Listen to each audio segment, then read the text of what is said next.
DJ Craze from Miami, A-Track, Jazzy Jeff. I gotta get a local guy in here. DJ 5. One more. Shout out to DJ AM as well. The reason I love them is a perfect blend of everything. Scratching, mixing, tricks, and party rocking. To me is one of the most important parts of DJing. Keeping the party alive. Bringing the emotions out of people. Playing the right song at the right time is what, to me, the essence of DJing is. Whether you want to bring the crowd up to a frenzy, you want to slow them down for a slow dance. Shoot, if you want to make the crowd cry, play that right song and you have everybody in tears. If you want to destroy the dance floor and have everyone go buy a drink, you play that right song. Do that. Play another right song, have everyone rush the floor and come right back.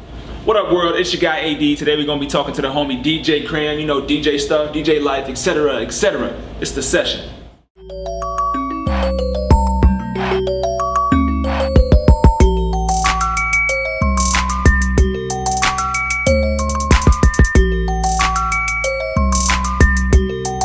What up, everybody? It's your guy AD. I'm here with another episode of The Session with my guy DJ Kram. What's going on, player?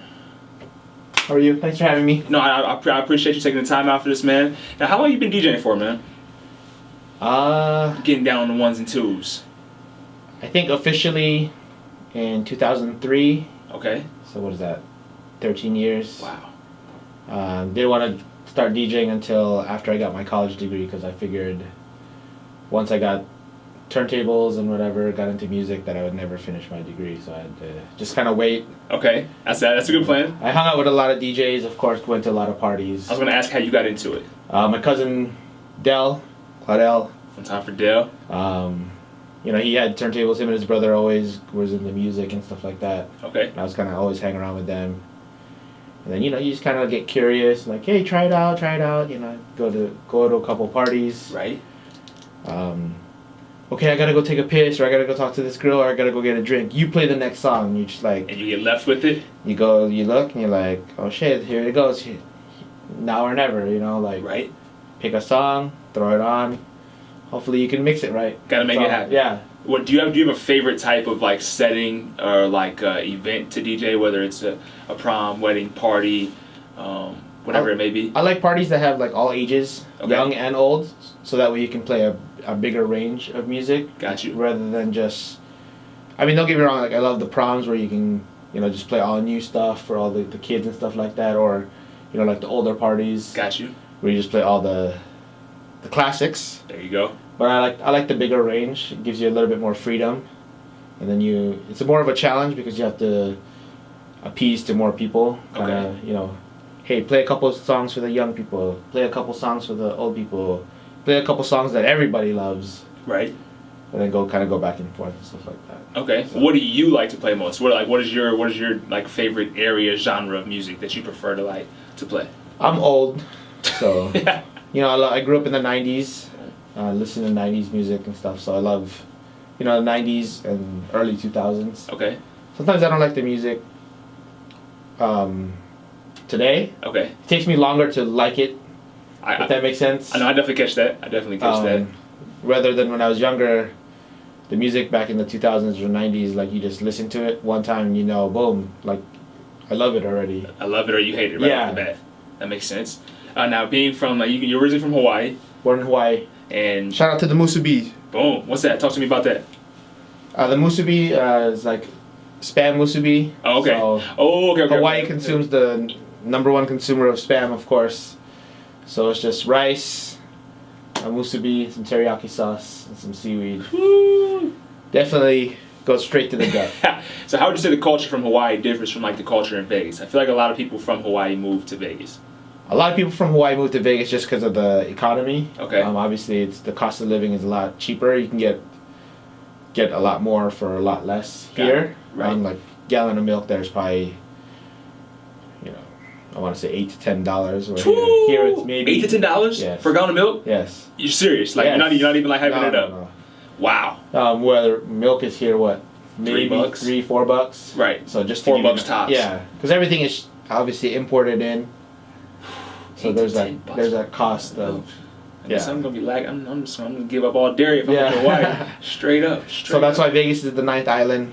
You know, big island routes and stuff like that. So at what point did you have to like transition from vinyl, actual like turntables, to like the whole controller mixer setup ordeal? Or did you start like what did you start? I assume you start. I started with vinyl. Okay. You know, I have a ton of records at home, probably a whole wall worth. But you just get sick and tired of carrying it around. Got you. It's just heavy. You need a lot of friends to help you carry those records into wherever you're going. I think Serato came out maybe early or mid 2000s. I want to say, maybe 2008. So and of course everyone hates it at first, and then you realize it's the new thing. The new thing, you carry a backpack rather than over 5 crates. Just make sure your laptop is good, you know. And then now people are getting lazier. Turntables weigh, I think, 45 pounds each. Okay. So with a mixer and 2 turntables, that's probably, let's just say 100 pounds for easy math. I use a controller now for like most of my mobile gigs. Right. And that's maybe 30 pounds. Okay. Which versus 2 turntables at 45 apiece. Yeah, like, so let's just say half the weight of that, and then now half the weight of obviously less than half the weight of the vinyl. So it makes it a whole lot easier. So how do you feel about DJs that like, because now you can essentially, and I've learned this from you and several other DJs, like there's programs where you can actually just like, they sync the songs themselves essentially without you having to actually do any work. Does that irritate you at times that they're not like really DJing or? Like, well, you gotta embrace technology. Okay. So like, you know, obviously technology is here to help you. So that's, you know, I'm not mad at that. Okay. But what are you doing to enhance or bring the culture up is what I always push for. Right. So yeah, maybe you're using the sync, or maybe you're using this, whatever. But what are you doing to push the boundaries, or what are you doing to bring the culture to the next level? Okay. Rather than stay at the same level, or kind of even bring it down a little bit. Bring it to a negative aspect. Yeah, and then to me, a lot of people, they just kind of forget about the fundamentals of it all. Okay. Whether it be just like using your ear to mix, some scratching, some cutting, or whatever. Kind of don't forget about where we came from and just kind of build on top of it. Okay. A lot of people just kind of forget about the body tricks, or the doubles, or the beat juggling, or the scratching, or whatever. Got you. And then just, you know, now they're just pushing buttons on. So do you think that as a DJ, if you're just now learning or just not getting into it, do you think you should learn on vinyl? Do you think you should start out on vinyl? I think everyone should start on vinyl. Okay. Just to know the roots of it. Right. And then obviously it's a little bit harder. You got to use your ear a lot more than just having the computer do it for you. So. I respect it. Where do you see the culture of DJing 5 years from now?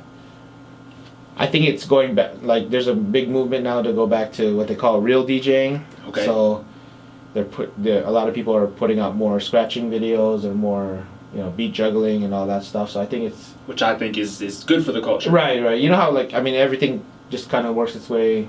You know, back then, like, you know, full circle, tight pants or whatever, and then they came baggy. Right. To me now, everyone's going back to the tighter pants. So to me, it's gonna come back around again. That's a good way to look at it. And going back to real DJing. Okay, dope. And what's one thing you would leave the listeners with? Drop a gem on them. Drop a Kram key alert on them. A lot of people need to be a little bit more open in terms of genre, because to me all the genres are blending together now. Okay.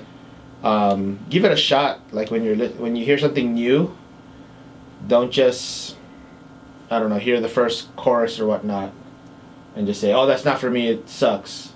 Listen a couple times, maybe. Give it a couple times. Like I remember when I used to buy CDs still, stuff like that. I'd actually just sit in my room, throw the CD on, and throw my headphones on, and just kind of like sit in a chair and close my eyes, and just, you'd hear like the little intricate sounds here and there. Okay.